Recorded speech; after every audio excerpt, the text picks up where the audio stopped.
All right, we're recording. Hello, everyone. This is Stephen Green, mortgage specialist, and we've got with us Sam Vakili, investment and retirement planner. So this is something, not a word of a lie. We came up with this idea, yesterday at about the same time, Sam? Pretty much. Yep. So we want to be able to, obviously, with everybody kind of locked up in their house and only going out for certain things, we want to make sure we've got a way to get some information out to everybody so everyone kind of knows what's going on.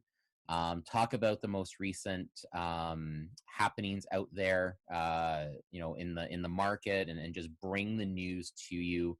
Not only factual news, but I also think our own spin to give the advice. I think both Sam and I are in the same boat where advice is king, and if we can give that advice to you, again, based on factual information, I think that's important for everybody. So we're planning to do this on a weekly basis. Let us, if you have any questions for us, we're definitely there for you. So I'm going to start with a few things. Sam's going to jump in, and I'm going to jump in on him when he's chatting. But I'm going to talk about the mortgage world as to what's happening, and then kind of just take it from there. So it's going to be pretty informal. And if you have any questions, I can monitor the question field. So we'll definitely take questions at the end, though. Okay. All right. So first things first, and I think this is definitely hot off the press. It's not even up on the 570 News website yet, but just today, Doug Ford, Premier of Ontario, has announced that all non-essential housing construction is to stop effective tomorrow. So the big thing for there, obviously, anything that's non-essential is also housing starts. So why this is important, obviously, when you stop a major industry such as housing for new builds, there's going to be a domino effect um, of basically anything, that whole domino effect of the industry for drywall, electricians, plumbers, all that stuff is now going to come to a grinding halt, and you're just not allowed to start new homes. Now, where that creates more of an interesting domino effect, as we all know, a few weeks ago, just before all this stuff went down, we had buyers 50 offers deep on a single family home in Kitchener-Waterloo. So where this is going to become very interesting, and we're going to talk about supply and demand in a moment, if the supply is going to start to the demand is going to start to slow down, it's going to be interesting where the new homes, if we're not building new homes, is now the demand going to go back to the resale market. So this is a kind of a weird domino where it might bounce back and forth a little bit, but if we're not building new homes, all those people now are not working. Is everyone going to flood back to the resale market? Okay. So this is going to be an interesting play to see what happens in the next week or two. This will probably be a better conversation for a week from now. But this is going to create one heck of a domino effect. Okay. I think it still creates, we still talk about buyers getting value right now. So I think if there's buyers out there and you are a well-qualified buyer, now's a really good time to have a look at the market, because you're going to find some really good value. Okay. So more to come on this, but that's definitely the big conversation from today. I was refreshing on 570 News here, but it's still not up. So I could just ask you actually, I yeah, go wonder for it. if this ends up playing out from the perspective of those people that are on the sidelines that want to get in. Do you think this will ultimately cause a price decrease or a price increase? I mean, obviously the fact that, like you said, supply could get dried up really quickly if we're not building, but are we seeing buyers almost, or I guess demand drying up simultaneously? Good question. And the answer is yes. So almost like we rehearsed this, bud. Right up on my screen right now. So in Toronto, which is a leading indicator in Canada, real estate sales plunged 37%. And I think the month of March went with the beginning of March having certain numbers, and then the end of March having certain numbers. And they're two completely different worlds that way. So yes, we are seeing sales numbers drop significantly because, unless you're currently under contract, people are nervous, right? They're not sure. But I think again, the message has to be: if you're well qualified, get out there and see what's there, right? We have situations where people can't even show homes right now, right? I believe was it OREA, which is Ontario Real Estate Association. They announced you can't even show a home anymore that has a tenant in it. Oh wow. Okay, so that's going to create a lot of angst, we'll say. But to answer your question, yeah, I mean, there's a perfect example right now. It's just sales are going to plummet. So if the demand or if the inventory comes down and the demand comes down, I'm guessing this could very well turn into possibly more of a buyer's market, if that is an opportunity, right? So Right. No, that makes sense. I mean, I was just talking to my parents actually a few days ago. They want to consider buying and well selling and buying, and now they're that whole paralysis is kicking in. yeah, yeah. People are worried to have other people in their house. Yeah. you know I think it's one of those things where there is the worry, there is the concern, but I have some investors that are ramping up right now, right? They're okay with virtual tours. They're okay going for a few months not having a tenant pay rent. Okay, these are the savvy investors that know that they can find true value out there. So Opportunists. absolutely. Yeah. And I've used this term before. I think you've heard me use this before, Sam, where, you know, what is it? Long term, short term paranoid, long term optimistic, right? Right. I think that's a really good way to put it too. So, Mhm. Sam, can you hear me okay? I just got a message saying that my thing was a little unstable. Clicked out on me for a second. I assume it was probably a connection issue, but you seem to be back right now. So I'm back now. Okay, cool. Good. Okay, so that's inventory. Yes, it is definitely dropping, but hey, if you're well qualified, get out there and have a look. There's a ton of stuff out there right now. So, all right, Sam, I'm going to bring you in on this one, buddy. And I know it just hit; it's hot off the press, but what is this going to mean for our market? 3,000 to 15,000 people in Ontario could die. What's that going to do to our market? yeah, I mean, I think that the markets are starting to digest the reality of how this could play out. I think even if you spoke to people a week ago, everybody was under the mindset that, hey, in 2, 3 months, things should go back to normal. We can flip the switch and go back to some form of, 2019 lifestyle. But maybe as we go through this and more people try to play out how we get back to normalcy, we're realizing that's probably not going to happen as quick or as fluidly as we had hoped. So I suspect, the idea here is if we know this is an inevitability and really all we're trying to do is kind of, man the fort, try to get the respirators out, try to get the ventilators, the hand sanitizer, the hopefully at some point antivirals and or vaccinations, we're stuck the way that things are. And so it's a little bit of a like a seesaw. The market's starting to wonder how does it digest this information? Because the reality is most markets try to forward, they try to forecast what's coming in the next couple months, the next couple quarters, the next couple years. And as this data continues to shift and adapt, we're going to see how this perhaps affects the markets. Now, with that said, the unemployment numbers have been probably higher than the original expectations, and we haven't seen an aggressive movement the same way we did, to the latter half of February into March, definitely. So there is some expectation that this was coming, which is probably why after today, it's not as though we had a huge crash. I mean, we're definitely down as of 9:30 this morning, but it's not the end of the world just yet. So I think this will be and I don't want to say an ugly couple weeks, but it'll be a seesaw. It'll be very choppy. Should people, and I'm going to ask you the question and then I'm going to answer it as well. Should people run to their advisor and start pulling out money right now? No, I don't know that I would go that far. And I think the concern ends up becoming that at any time when you see a shift, whether it's from a policy, fiscal, or monetary, or you hear some kind of optimistic news come from the medical field, there's no real way to know when or how that's going to come out. And that usually seems to be dictating the next move. So I was reading an article on CNN last week, and it was saying that, perhaps the opportunity to really flee to cash has probably passed us already.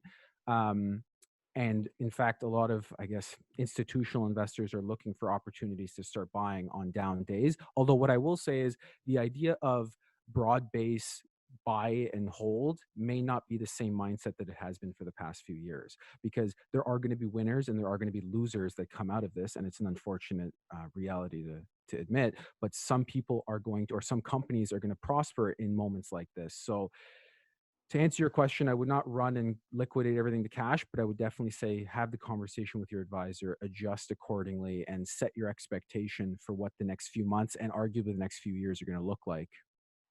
So on that note, and listen, I know you have like a degree, and you're going to be able to explain what I'm about to explain a heck of a lot better because I'm just a mortgage person. But I know as people are pulling money out of the market, fixed rates are going up. Okay, so obviously we know we've got mortgage-backed securities happening. So as people pull money out of the market, fixed rates are going up. What is give me the reason for that? That's how I explain it to customers. I usually stop there because I don't want to sound like I don't know what I'm doing. But let me throw it over to you, bud. Can you give the proper reasoning as to why people are pulling money out? Because everyone's calling me. Well, no, no, Bank of Canada, they dropped their rates. Why is my fixed rate going up? Well, it's because there's no more money, and not no more money, but money's coming out of the market. Can you give Right. me the right reason, the right explanation on that? So I'd say don't necessarily link those two events together. The idea of taking money out and fixed rates, they have their own factors that tend to move things. What I will say is you see the Federal Reserve and the Bank of Canada and a lot of central banks around the world trying to create these policies that will make lending a little bit less of a burden on the average consumer. So we've seen these emergency cuts. I think we're down 150 basis points from, let's call it, a month and a half ago. So if everything else was equal and we just left it based on that, you're on the right track. People are under the expectation that rates should come down, which, is pretty good for anybody who has either a variable rate or is looking to get a mortgage. Now, you can't necessarily stop the conversation there because there are other factors that come into play. And one of the challenges that I'm sure the powers that be above both you and I are trying to determine is how do they adjust the the deposit side of the bank with the lending side of the bank. With They know how the housing market has gone in the past, and if they start to have aggressive rate cuts, what could that do to housing prices, which ends up becoming another domino that affects the market. So when you kind of encompass all of these different pieces and what happens from a liquidation point behind the scenes with larger institutions, these all come into play and they affect rates. So that's why you've probably seen, as I think when we had this last podcast was 2 weeks ago, we were kind of saying, will rates go up or will rates go down? And they actually went up and then they came down a little bit. And now we're in this, again, seesaw of what's the next move? Is it going to go up before it comes back down? I'd love to say that maybe we get lucky at the end of the summer. There is some form of normalization. There's some light at the end of the tunnel. Things are getting better from the perspective of the economy and the healthcare system. And we can go back to what we expect, which is when the Federal Reserve and the Bank of Canada cuts rates, it gets passed on to us, at least on the mortgage side. But it's still a little bit too early to make that call. Yeah, and I think I'm seeing that too, where I think, and again, you put things much more eloquently than I do, but listen, we're all making this up as we go. We have nothing in history that we can even compare this to, right? So, I think there is a lot of wait and see in the market right now. I think that's just the reality of it. Yeah. I think time will tell. And this announcement today, and I think you said it too, Sam. I think it's going to go one of two ways. Either next week is going to be hell, and the markets are going to go just crazy, or people are going to realize there's a long play here. Okay, what I'm noticing here is, it says here they're going to be dealing with it for between 18 months and 2 years. But nowhere am I seeing here, are these 15,000 people going to die in the next 4 weeks, or is this going to be, you know, um, a few years? Because that's a different play on this, right? So I think And to your point, time will tell, right? it really comes down to really how well we can control things, because if we cannot control things, as some other countries around the world, like you've heard in Italy and Spain and other parts of the world, are struggling, and it puts a huge burden on our healthcare system, that's really where the numbers start to mount up from a mortality rate. Because the simple reality is, the severe cases, they need to be in the ICU, they need the respirators, or the ventilators rather. So this ends up becoming a problem if it balloons. And that's why we're trying to make those preventative measures. Actually, you were talking about the housing and all that. So I have a friend who, I'm not going to plug his company here, but he does a business that involves veneer stone. And so they're caught in the middle of, are they considered an essential service? And so far they've been allowed to work, but they aren't really essential per se. And so with everything that came out today, he's been getting emails from his trucking company saying, hey, we're not going to be picking up your product for the foreseeable future. And so, he was just emailing me about an hour ago saying, do you know what's going on? Because he's going to have to shut down, which means he has to shut down his plant, which means he has to then look at all the layoffs, and it becomes, a big domino.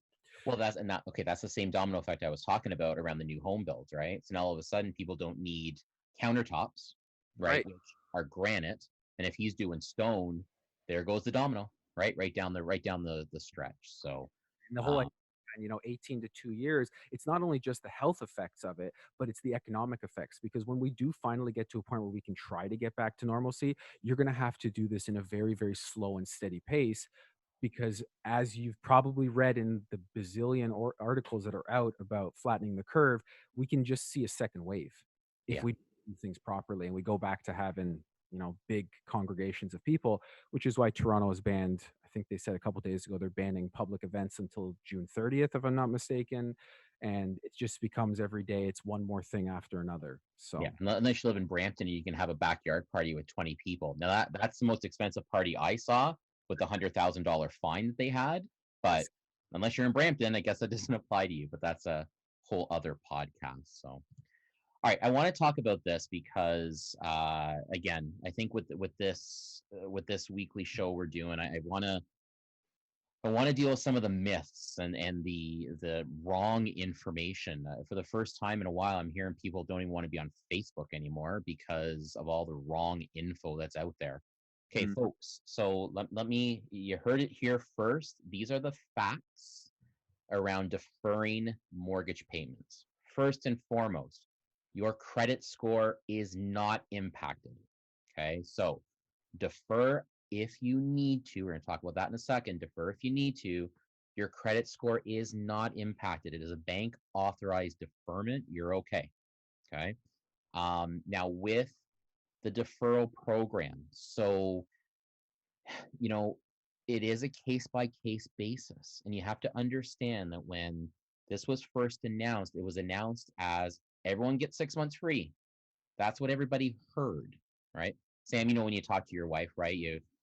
Or she tells you something, you only hear a couple of the words. I don't know about you, that happens with me all the time, on purpose or not. But that's what people heard, right? 6 months free, no problem. Don't have to pay my mortgage. That wasn't what it was anyway to begin with. It was a payment deferral. In other words, these payments are being deferred so that you have to pay them later. It is not interest free. It is not payment free. It is not principal free.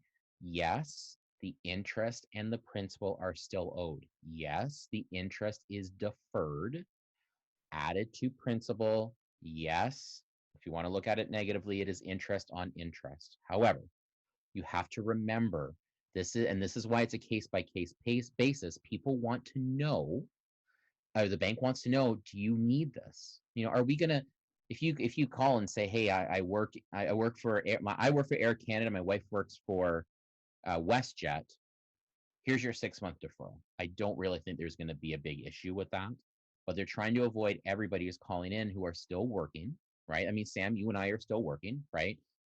They don't want necessarily, if the situation doesn't call for it, it's not a good way to manage your mortgage. And that's why sometimes, sometimes the answer is no, or can we provide a different solution?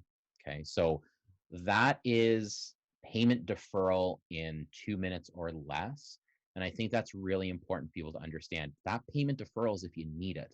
It's not just available to everybody if you want to take 6 months off. So very, very important with that. On the investment side, I don't want to take up too much time. I'm sure most people are probably seeing way more news than they really want to. We heard this week about the US government or Trump and some of the senators trying to step in with Russia and Saudi Arabia to see, can they mitigate, can they help with what's going on with the whole production cut. It seems to be that there's potential for that. That's why we've seen oil rally in the past 2 days quite substantially, and which is interesting because some clients have also been asking me about switching Canadian to US and US to Canadian. And the simple, really quick answer, which I wouldn't take this all the way to the bank necessarily, but generally speaking, when oil moves, the Canadian dollar moves with it. So keep that in mind. But hopefully that will try to create some form of stabilization in the price of oil, because we are expecting, or not just we, but the market is expecting that there will be a supply glut, and most likely there's going to be way, way, way too much oil in the system, since generally speaking there is not that many people driving.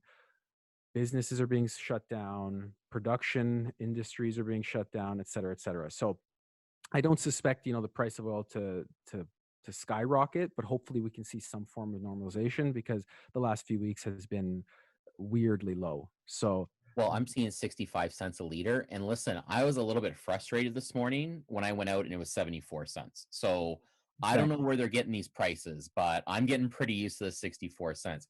Even though I'm sure you've seen it all over social media, gas is now 64 cents and we can't drive anywhere. Of course not. Go for a drive and enjoy the sun. That's right.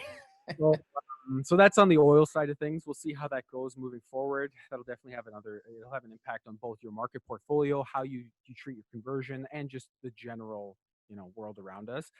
That's on that side of things. I know we were trying to chatting earlier about this whole thing that came out this morning with what Trump was saying around 3M and how they're going to hand out these N95 masks, or how he's asking 3M to stop providing the masks to Latin America and to Canada. Thank goodness the CEO has been on every news outlet all day, 3M CEO, saying that this is a humanitarian issue and they don't really want to get involved in this. But like I said, if you really want to get the details, you can find it everywhere. I don't suspect that'll be something that actually happens. At least I'm really praying it doesn't, because it probably has wider reaching impacts. And that's kind of what the CEO was saying today. We don't necessarily want to go down that road. There could be retaliation. Some of the supplies come from other countries that get brought to them when they manufacture. It's just an ugly situation. So I kind of understand what he's trying to get at. If there's people at home that need it, can we justify sending it out? But that's pretty wide reaching, you know, question right there. Yeah, I also heard I don't know if Doug Ford was just being Doug Ford because he's been so prim and proper through this whole thing. And on the news, I watched the news conference and listened to it today. And he said, yeah, well, he mentioned a company. I don't know which one it was. He said, well, there's a company in Guelph or something like that, and they're making the better mask. And it's what's the number? 95. He says, well, this one's a 96. Oh, there you go. And I'm like, here we go, man. You can take, was it take Ford out of the mayor, but you can't, or whatever. It's like, so yeah. So we're gonna make better masks and then go from there. But So yeah, I mean those are the things that are going around right now, because it really does become a question of how does this impact the economy and how does it impact our ability to get back to normal life. And that's going to probably be one of the biggest factors in trying to see, portfolios rebound, because we can't get back to malls. We can't get back to sitting in and having dinners with, it was my girlfriend's birthday yesterday and we cooked at home, which nothing wrong with that. I do it all the time. But I was it's gonna ask that. You do cook for her once. You cook that meal, right? that meal. Yeah, she sat there. I cooked Just that. just checking. Okay. That's how that made. But again, you know what I mean? We want to get back to that. And unfortunately, I don't know how soon that's going to happen. And when it does, I don't know how they're going to lift it, because we seem to be kind of stuck in a situation where until we have the supplies, we can't really go back, because there are people that have immunocompromised bodies, and they're going to be in a situation where they're higher at risk. So we're all in this, for the greater good. So Yeah, and I mean, listen, as an example, I'm just going to quickly share this screen. Like, I mean, we've got now the Toronto Eaton Center is now boarded up and surrounded by barricades. Like, the Eaton Center in Toronto is now boarded up. They don't want you in there. yeah, Like, now, and if you read the rest of the article, it's actually saying they're worried about looting happening. that's what I was going to say. Um, yeah, That, and that, Doug Ford mentioned that today. He's like, we can't shut down too many items or too many services, because he said people will do what human nature is. They're going to do what they have to do for their family, and right? So here's a really good example. They're boarding up, hoping there's not looting in downtown Toronto. So Yeah, that's the unfortunate reality when things come, when push comes to shove, things will get ugly, and that's why, some people have been asking me, how come we don't just do a shutdown? Why don't we just force everybody to stay in their homes and just wait this out? But the reality is we're only as strong as the weakest link. So unless absolutely everybody did it in a coordinated effort, which I can't even imagine the logistics to get that done, then really it's a futile attempt, and you get yourself in a situation where the desperation kicks in, and you know it's a domino in itself. So I think that's why they're trying to create some form of, let's chug along as best as we can.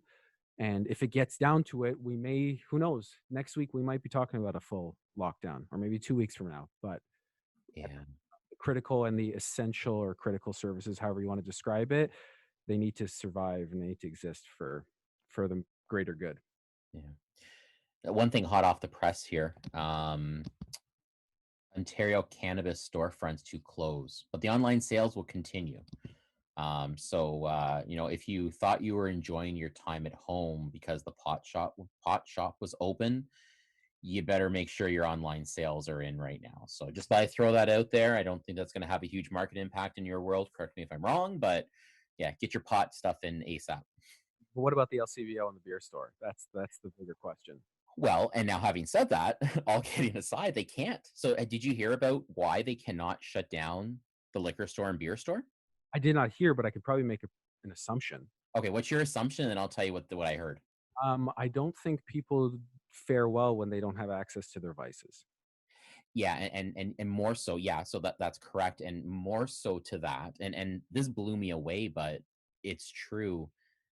They can't. So, and it's funny because it's not funny. We're worried about all these coronavirus incidents, but we have individuals who are alcoholics or who are alcohol dependent, or whatever the correct term is, and if they shut down access to alcohol like that, um, these alcoholics will go into withdrawal, and Right. they will then flood the hospitals. Oh, didn't know So, that. But yeah, that actually makes sense. scary though, eh? And you have to let them go buy their alcohol, because Right. otherwise they're all going to end up in the hospital, and there's no room at the hospital. Would you look at that? See, this is why people are making decisions above us. Exactly. Exactly. Yeah. So no need to stock up on booze, because they're always going to stay open anyway, right? So no big deal. But that's again, that's that domino effect that we don't realize. I think you said it. It's just not that simple. You can't just shut the world down. It's No. not going to happen. Like, even in real estate, this was a concern 2 weeks ago, where what if the land registry office has to close? Yeah. Yeah. Now they came up with a solution. If it does close, as long as there's title insurance, you can still close on your deal. But lawyers can't close. They can't. I mean, you can't physically shut down a lawyer, because that would bring everything to a halt. Because unfortunately, you got to use them for everything, right? Yeah. I mean, it makes sense. So, It's a simple reality. what's your prediction on employment numbers? Like, I mean, I know they're going to keep going higher and higher, but what happens in the economy when employment is going up exponentially on a weekly basis? Yeah, that's a good question, a difficult question to answer. I mean, the original hope was that it wasn't gonna spread to as many industries. The hope is that it's not gonna last extremely long, because the longer it lasts, the more pressure it puts on either A, the government, or well, A, the government, and B, people's savings, which, as we know, we're probably over levered as a country in the general sense. And I don't know how much the average individual has on their personal savings, which is, from what I'm coming across in my personal conversations with clients, is top of mind. Um, and the other question, and I was reading about this earlier this week, is when we do start to lift these restrictions or limitations, how do you get back to the point that we were at 2 months ago? Because Mm, it's not going to be a flick of the switch. And there are certain industries that are severely more impacted about through this. You know what I mean? If you think about wait staff, for example, they don't have an option to work remotely. If you're in RMT, you don't have an option to work remotely, right? And not only that, but when the government lifts the bans, the sentiment is still going to be there. There's going to be a little bit of fear and anxiety in the average individual saying, you know what, I don't really want to go. Like, yeah, I'm allowed to go, but I don't really want to because I'm not comfortable yet. So the psyche kicks in, and that's going to be the hurdle. The longer this draws out, it becomes ingrained, it becomes a way of life that takes time to break.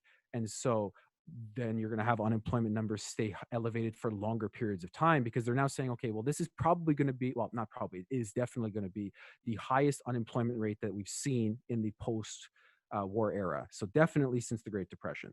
The question is, will it be as long of an elevated unemployment rate? So if we get to a 30% or a 32 or a 35% unemployment rate, and it only lasts a few weeks, that's a very different conversation than if it lasts 3, 4, 6, 10 months. yeah. And And you know what? And I think we're coming from, I'm going to just pull up one, a number here. So I've spoken about this number before in a lot of detail. And so with people having jobs, okay, I remember, okay, we're going back. God, I'm gonna date myself here. So I remember going back 20 years in banking, and I remember the debt to income ratio in Canada was like, I don't know, 150. Okay, so $1.50 of debt to $1 of your income. Okay, and I'm sure there's a lot more technical economic stuff behind that, but that's simple enough to understand. And I remember them saying as we went through the years in the 2000s, man, we got to keep this down. This is too much debt. You know, I remember it hit 161, and I remember I heard if we hit 165 to 168, it's over. It's over. Our world is over. Okay. As of June 2019, we have household debt ratio of 177. Okay. That is, I believe, the highest in the world.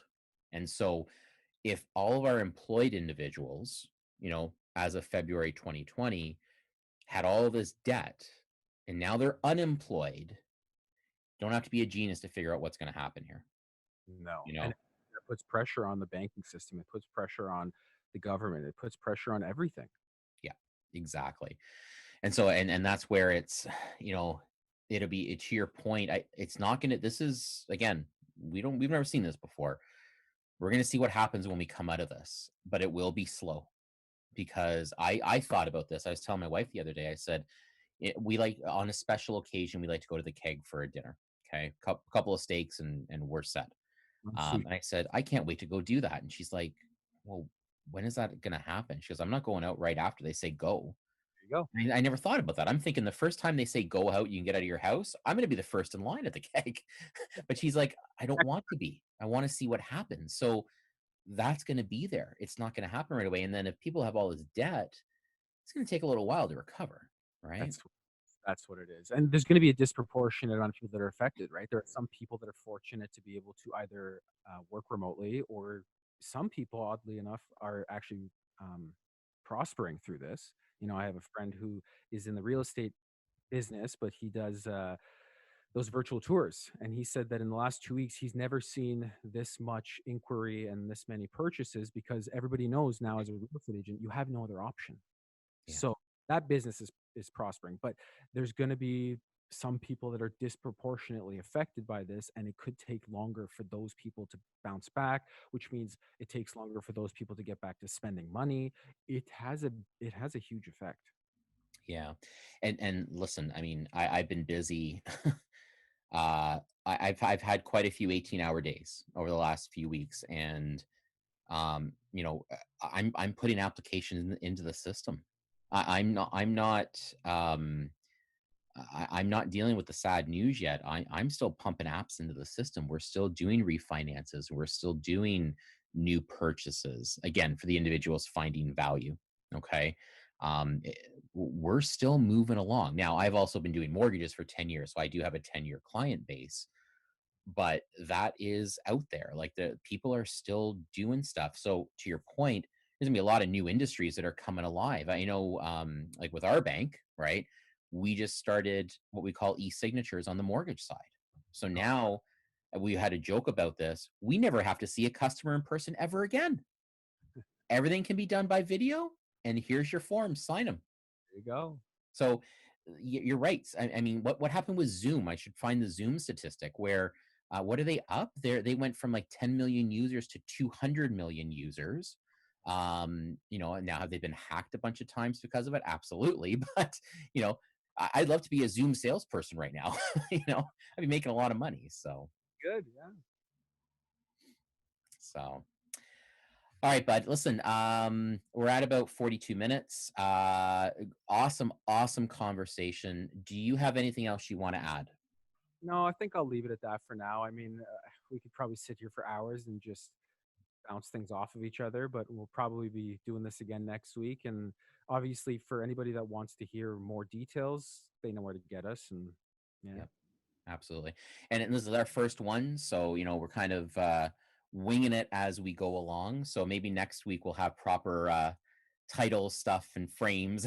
We'll figure all that out. production.